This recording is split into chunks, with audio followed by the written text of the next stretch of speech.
जय हिंद मित्रों। हम सभी को समाधान बनना चाहिए, समस्या नहीं। पर कभी कभी ऐसा लगता है जैसे जो जिम्मेदार लोग हैं समाधान बनने के बजाय किसी मामले को इतना दिनों तक लटका देते हैं जिससे समस्याएं और जटिल होती जाती हैं। और दूसरी तरफ जो लोग उससे प्रभावित पक्ष हैं उनमें तनाव भी व्याप्त हो जाता है। यदा कदा असावधानी बरतने पर घटनाएं भी हो जाया करती हैं। कुछ ऐसा ही उत्तर प्रदेश के सोनभद्र जिले के ओबरा नगर में सेक्रेड हार्ट कॉन्वेंट स्कूल का मसला चल रहा है। कोरोना काल किसी छिपा नहीं, उन दिनों सारी व्यवस्था अस्त व्यस्त हो गई थी। शासन को भी एकाएक निर्णय लेना पड़ा कि विद्यार्थियों की पढ़ाई बाधित न हो, इसलिए उन्हें ऑनलाइन पढ़ाया जाए और वहाँ से निर्देश भी दिए गए। इतना ही नहीं, इसके साथ यह भी कहा गया कि फीस के अभाव में किसी की पढ़ाई नहीं रोकी जाएगी। दूसरी तरफ क्या होता है कि चूंकि नई नई व्यवस्था थी, इस बीच बहुत सारे विद्यालय तो ऑनलाइन पढ़ाई किए और ऐसे भी विद्यालय थे जिनके पास संसाधन का अभाव था या उसकी पर्याप्त जानकारी नहीं थी, जिसकी वजह से प्रभावित हुआ। वो अलग विषय है कि पूरे उत्तर प्रदेश में ये सब अधिकांश कार्य कागजों पे अधिक हुआ, व्यवहारिक तौर पर वह ज़मीन पर कम था। यह किसी छिपा नहीं है। हाँ, आंकड़े की बाजीगरी चलती रही और सरकार भी उसी अनुरूप अपना बयान देती रही कि बच्चों की पढ़ाई ऑनलाइन चल रही। सोनभद्र जनपद को हम मान लें तो यहाँ पर बहुत से क्षेत्रों में मोबाइल टावर ही नहीं, तो पढ़ाई क्या होगी। और अभावग्रस्त लोग हैं जिनके पास मोबाइल ही नहीं है, वे क्या पढ़ेंगे। फिलहाल इन सब विषयों बाद में बात करेंगे। अभी जो मसला चल रहा है और यह मामला सुलझने के बजाय उलझता ही जा रहा है, sacred heart convent school Obra का मामला है। पिछले कई महीनों से अभिभावक इस बात को लेकर के आक्रोशित हैं कि उनके बच्चों की ऑनलाइन पढ़ाई नहीं की गई और फिर उनके ऊपर लगातार दबाव बनाया जा रहा है कि फीस जमा करें, जबकि शासन का निर्देश था कि फीस के अभाव में किसी की पढ़ाई नहीं रोकी जाएगी। हुआ क्या था कि सामान्य तौर पर व्हाट्सएप ग्रुप बनाए गए थे और उन व्हाट्सएप ग्रुप में विद्यार्थियों को पढ़ने के लिए सामग्री प्रेषित कर दी जाती थी और बच्चे भी पढ़ करके उसका उत्तर लिख दिया करते थे। फिर जो शिक्षक होता था उसका मूल्यांकन करता था। सेक्रेड हार्ट कॉन्वेंट स्कूल में पासवर्ड आवंटित किए गए ऑनलाइन पढ़ाई के लिए। हाँ, यहाँ पर एक चूक हुई कॉलेज की तरफ से। हालांकि हम अपनी तरफ से यह बातें इसलिए कह रहा हूँ कि चूँकि उन लोगों ने इस बात को कबूल किया। क्या कहा कि जिन अभिभावकों की फीस बाकी थी, ऐसे अभिभावकों के बच्चों को वह पासवर्ड नहीं उपलब्ध कराए गए जिससे वे ऑनलाइन लाइव होकर के पढ़ सकें। सवाल ये उठता है कि जब शासन से निर्देश था कि फीस के अभाव में किसी भी बच्चे को पढ़ाई से वंचित नहीं किया जाएगा, तो इस तरह की नीति क्यों अपनाई गई। इसके संदर्भ में कॉलेज से जुड़े हुए लोगों का यह कहना है कि जिन बच्चों को पढ़ाया जा रहा था उनके अभिभावकों का यह कहना था कि हम लोगों ने फीस दिया है तो हम लोगों के बच्चों को पढ़ाया जाए, और जिन लोगों ने फीस नहीं दिया है उनके बच्चों को इससे न जुड़ा जाए। हालांकि किसी अभिभावक ने इस तरह की बात नहीं कही कि हमने फीस जमा की इसलिए हमारे ही बच्चे को ऑनलाइन पढ़ाया जाए, अन्य अभिभावकों के बच्चों को ऑनलाइन पढ़ाई से वंचित किया जाए। इस तरह की पुष्टि अभी नहीं हो पाई है। दूसरी तरफ शासन का निर्देश था कि फीस के अभाव में या गार्जियन फीस नहीं जमा कर पा रहा है तो उनकी पढ़ाई नहीं रोकी जानी चाहिए। यहाँ पर चूक हुई है। वो अलग विषय है कि इस मामले को लेकर के प्रशासन क्या रुख अख्तियार करता है, कॉलेज प्रबंधन का रुख क्या होता है, बाद में चल कर के अभिभावक इसको किस रूप में लेते हैं। पर सच्चाई यही है और यह एक तकनीकी गड़बड़ी थी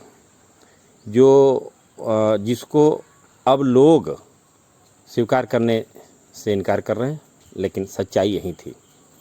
इस तरह का मसला होता है, अभिभावक कॉलेज प्रबंधन से मिलते हैं, कॉलेज प्रबंधन से बात नहीं होती है तो वे लोग जिला बेसिक शिक्षा अधिकारी, जिला विद्यालय निरीक्षक के यहाँ अपनी बात रखते हैं। इस बीच जिला बेसिक शिक्षा अधिकारी के द्वारा भी कुछ रिपोर्टें बनाई जाती हैं और अभिभावकों के लगातार प्रयास के चलते जिला विद्यालय निरीक्षक भी कॉलेज में आते हैं।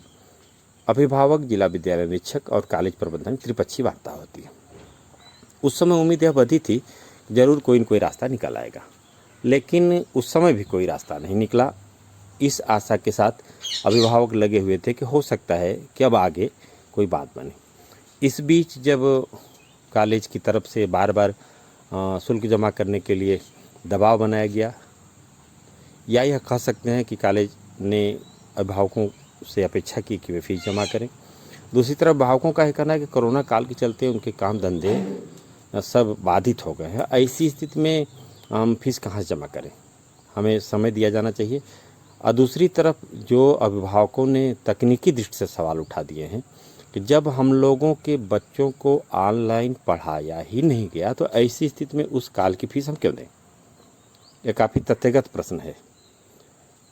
कुछ चीज़ें और बता दूं कि विद्यालय का जो रुख है वह पुलिस जैसा नहीं होना चाहिए। विद्यालय की जो व्यवहारिक पृष्ठभूमि है वह यह है कि हम सबको साथ लेकर के चलेंगे। विद्यार्थी कोई वस्तु नहीं है, उपभोक्ता नहीं है उनकी, लेकिन वास्तविकता कुछ अलग सी हो गई है।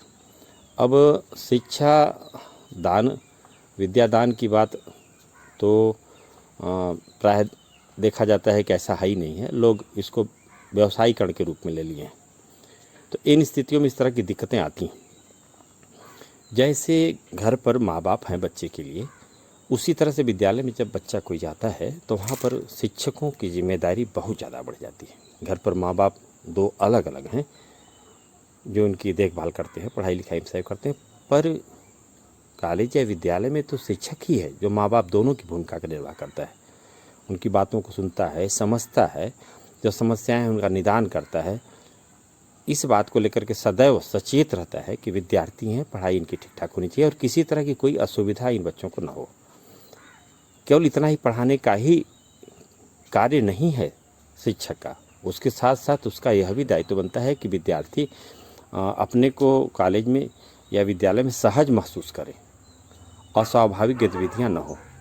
इस बीच क्या होता है कि अभिभावक जब कोई रास्ता नहीं प्राप्त कर पाते, द्विपक्षीय वार्ता, त्रिपक्षीय वार्ता, अभिभावक, सेक्रेटरीट, कॉन्वेंट प्रबंधन और डीआईएस के बीच वार्ता के बाद भी मामला नहीं हल होता है, फिर उसके बाद बात होती है।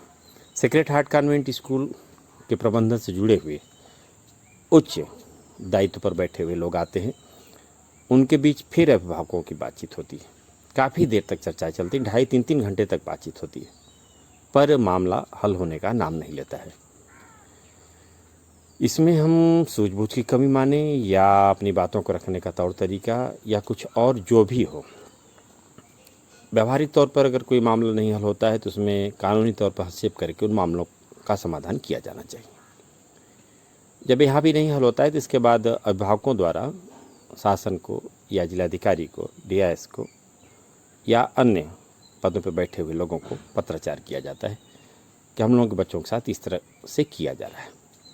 इन सब की शिकायत पर सोनभद्र जिलाधिकारी ने कदम उठाया और इस पर डीआईएस को जांच कर आख्या देने की बात कही। इन दिनों की अभिभावकों की माने तो चुनाव के चलते, कार्यव्यस्तता के चलते उस पर जिलाधिकारी महोदय के यहाँ से कोई आदेश निर्गत नहीं हो सका है, पर जो सूचनाएं उनको दी जा रही हैं शिक्षा विभाग के उच्च अधिकारियों के द्वारा कि जांच रिपोर्ट बन गई है और उस पर अब निर्देश या आदेश देने का कार्य जिलाधिकारी महोदय के द्वारा ही किया जाएगा। इस कारण से यह मामला फंसा पड़ा है। दूसरी तरफ अभिभावक यह चाहते हैं कि जब बच्चों को ऑनलाइन पढ़ाया ही नहीं गया तो इस दौरान उनसे फीस क्यों ली जाए। और दूसरी तरफ उनका ये कहना है कि शासन का निर्देश था कि किसी बच्चे को फीस के अभाव में ऑनलाइन पढ़ाई से न वंचित रखा जाए। तो आखिरकार क्यों वंचित रखा गया, इसकी जिम्मेदारी तय होनी चाहिए और इसको लेकर के जो उचित कार्यवाही है वह भी की जानी चाहिए। यह सब चीज़ चल ही रहा था। इस बीच शुरुआत में भी कुछ अभिभावकों के द्वारा अपने बच्चों को लेकर के शिकायत की गई कि फीस के अभाव में उनके बच्चों को क्लास में दूसरे तौर तरीके से, जिसे हम व्यवहारिक नहीं कर सकते, कुल मिलाकर के अभिभावकों का यह आरोप था कि उनके ऊपर दबाव बनाया जाता है। यहाँ यह बात हम सभी शिक्षकों को या विद्यालय प्रबंधन को जानना चाहिए कि जो बच्चा है वह कमाता नहीं है, वह केवल पढ़ता है। तो पढ़ाई से संदर्भित या उससे जुड़ी हुई प्रत्यक्ष रूप से जो चीज़ें हैं उस पर तो विद्यार्थियों से बातचीत की जानी चाहिए। और फीस संदर्भित मामलों में बच्चों को बहुत सूचना दी जा सकती है, बार बार नहीं कहा जा सकता है। इस मोबाइल के युग में जहाँ नेटवर्क है, सारी चीज़ें हैं, लोग संपर्क में हैं, तो कॉलेज प्रबंधन को इस मामले में अभिभावक से सीधे बात करना चाहिए कि आपकी फ़ीस नहीं जमा हो रही है। फीस के अभाव में कोई भी क्रिया बच्चों के साथ करना यह कतई उचित नहीं, न तो व्यवहारिक है न तो कानूनन है। इस बीच क्या होता है कि कुछ अभिभावकों के आरोप था कि उनके बच्चों को क्लास में खड़ा किया गया, उनसे फीस को लेकर के कुल मिलाकर के मानसिक दबाव बनाने की कोशिश की गई, ऐसा अभिभावकों का कहना था। विद्यार्थी कच्चे घड़े के समान है, उनको हम जैसे ढालेंगे वैसे ढलेंगे। उदाहरण के तौर पे अगर कोई विद्यार्थी समय से कॉलेज नहीं आता है तो पहले हमारे जैसे शिक्षकों का यह दायित्व बनता है कि यह पता किया जाना चाहिए कि आखिरकार बच्चा विलम्ब से क्यों आया। कोई कारण था, वाजिब कारण तलाशना चाहिए। कभी कभी क्या होता है कि अभिभावक ही उसे विलम्ब से छोड़ते हैं, तो यहाँ पर बच्चे की जिम्मेदारी नहीं बनती। जिस घर का अभिभावक ही किसी बच्चे को समय से कॉलेज नहीं छोड़ रहा है अपने साधन से, इसमें विद्यार्थी कहाँ से दोषी है? कतई दोषी नहीं है। और उस मसले में शिक्षक को या विद्यालय प्रबंधन को अभिभावक से बात करना चाहिए। ऐसे भी विद्यार्थी अगर विलम्ब से आ रहा है तो कारण पता किया जाना चाहिए। हमने तो देखा है कि हमारे यहाँ पढ़ने वाले विद्यार्थी कुछ ऐसे थे जो सुबह घर का खर्चा चलाने के लिए और अपनी फ़ीस वगैरह जमा करने के लिए रहते थे, वहाँ के आवास के खर्चे या खाने पीने का जो भी व्यय था उसको सॉर्ट आउट करने के लिए सुबह पाव रोटी बेचा करते थे। और ऐसे विद्यार्थी जो पढ़ने में तेज हुआ करते थे, जब वे एब्सेंट हो जाते थे तो मेरे मन में चिंता होती थी आखिरकार यह विद्यार्थी कॉलेज क्यों नहीं आ पा रहा है, इसके पीछे वजह क्या है? पढ़ने में भी ठीक है, व्यवहार कुशल भी है, फिर रेगुलर क्यों नहीं हो पा रहा है? कुछ चीज़ें हुई हैं। आज वे बच्चे प्रमुख सेवाओं में प्रमुख पदों पर बैठे हुए हैं, वे आज भी हमारे संपर्क में हैं। तो मेरे द्वारा उनसे पूछा जाता था कि बेटा बताओ, आप पढ़ने में भी ठीक हो, सब कुछ ठीक है, इसके बावजूद कॉलेज रेगुलर क्यों नहीं आ पाते हो? तो ऐसे विद्यार्थी अमूमन होता क्या था कि वे चुपचाप खड़े हो जाया करते थे, कोई जवाब नहीं देते थे। मेरे जैसा शिक्षक इन बातों को समझ जाता था कि उनकी कोई व्यक्तिगत प्रॉब्लम है जो कक्षा में उनसे इस संदर्भ में ज़्यादा जानकारी लेना उचित नहीं। उन्हें इस बात को ज़्यादा जानकारी लेने पर उन्हें कष्ट हो सकता है, इसलिए हम सदैव कहा जाता था कि आप मुझसे बाहर मिलेंगे और बात करेंगे। तो ऐसे भी बच्चे थे जो सुबह उठते थे, अपनी नित्य क्रिया के बाद पाव रोटी बेचा करते थे और उस पाव रोटी से घर का भी खर्चा चलाते थे और कॉलेज की फीस इत्यादि भी देते थे। और जब विलम्ब हो जाता तो कॉलेज नहीं आते थे। नियम तो यह है कि समय से विद्यार्थी कॉलेज आए। पहले भी हमने कहा कि हम शिक्षक हैं, पुलिस नहीं। कोई विद्यार्थी कड़ी मेहनत करके किसी तरह से फीस एकत्रित कर रहा है, घर का भी खर्चा चला, इसी मजबूरी है, सभी बच्चों के साथ नहीं होता। इन स्थितियों में बहुत बड़ा दायित्व बनता है शिक्षक का, उन स्थितियों को समझे और ऐसे विद्यार्थियों के लिए जो पढ़ने में भी ठीक हैं और घर का खर्चा भी मुश्किल हालात में चला रहे हैं, उनको अतिरिक्त समय दें। और थोड़ा बहुत अगर विलम्ब भी हो जाता है तो ऐसे विद्यार्थियों के लिए व्यवहारिक तौर पर छूट मिलनी ही चाहिए। उन्हें ऐसा अफसोस ना हो कि अर्थ की वजह से हमारी पढ़ाई बाधित हो रही है। और हमारे द्वारा व्यक्तिगत तौर पर इस तरह के प्रयास भी किए गए। आज वो बच्चे अच्छे पदों पर हैं। तो शिक्षक का गुण यह होता है, कोई समस्या है तो उसका समाधान करें। विद्यालय प्रबंधन का भी यह दायित्व बनता है कि कोई समस्या है तो उसका समाधान करें। कभी कभी क्या होता है कि जो लोग प्रभावशाली हैं, फीस दे सकते हैं, फिर भी ये लोग यदा कदा पैरवी करके अपनी फीस माफ़ करा लेते हैं। और दूसरी तरफ जो फीस देने की स्थिति में नहीं है और विद्यालय प्रबंधन उसकी मजबूरियों को नहीं समझ पाता और उनके ऊपर दबाव बनाता है, आप फीस जमा कर दीजिए। तो व्यक्तिगत तौर पर इन सब चीज़ों को भी पता किया जाना चाहिए। यह हम नहीं कहते कि कोई शिक्षक या विद्यालय प्रबंधन किसी विद्यार्थी के घर जाए, लेकिन उसके विभिन्न स्रोत होते हैं और शिक्षक गुरु होता है। अगर हमारा कोई विद्यार्थी अस्वस्थ है, बीमार है, कोई दिक्कत है, तो हम उसके घर जा सकते हैं। क्यों मना है ट्यूशन पढ़ाने के लिए? ट्यूशन पढ़ाने के लिए तो चले जाते हैं लोग। कुछ शिक्षक ट्यूशन पढ़ाते हैं और पूरा शिक्षक समाज बदनाम होता है। सभी सब्जेक्टों के ट्यूशन नहीं चलते, कुछ शिक्षकों की वजह से पूरा शिक्षक समाज बदनाम होता है। यह भी आरोप लगता है कि विद्यार्थी ट्यूशन नहीं पढ़ा इसीलिए फेल कर दिया गया। किसकी वजह से? हमें संवेदनशील होना चाहिए। सब कुछ अर्थ ही नहीं है। अर्थ के लिए बहुत से रास्ते हो सकते हैं। शिक्षा के क्षेत्र में कोई शिक्षक है तो उसे इन बातों का ध्यान रखना चाहिए। शिक्षक कोई उपभोक्ता की वस्तु नहीं है। शिक्षक विद्यार्थी कोई उपभोक्ता की वस्तु नहीं है। विद्यालय मैनेजमेंट को भी इस बात को जानना चाहिए। कुछ चीज़ें और बता दूं, बहुत से कॉलेज ऐसे चल रहे हैं जो मानक पर खरे नहीं हैं। उनका भी महज एक उद्देश्य है कि किसी तरह से हम व्यवसाय करें और अत्यधिक आमदनी करें। वहाँ पर जो शिक्षकों की तैनाती होती है वह गुणवत्ता नहीं होती जो उनके अंदर होनी चाहिए। उन्हें यह पता भी नहीं लगता कि हम शिक्षक हैं। और दुर्भाग्य बता दूं कि जो मूलतः स्वभाव से शिक्षक है वह अत्यंत ही व्यवहार कुशल होगा, सहज होगा, सरल होगा, विनम्र होगा, उसके पास नॉलेज होगा। और जो कोई केवल नौकरी करने के लिए चला आया है कि हमें कोई नौकरी नहीं मिली थी हम शिक्षक हो लेते हैं, तो ऐसी स्थिति में उससे गुणवत्ता की उम्मीद करना मुझे लगता है कि बेईमानी होगी। इसीलिए प्रशिक्षण भी दिया जाता है।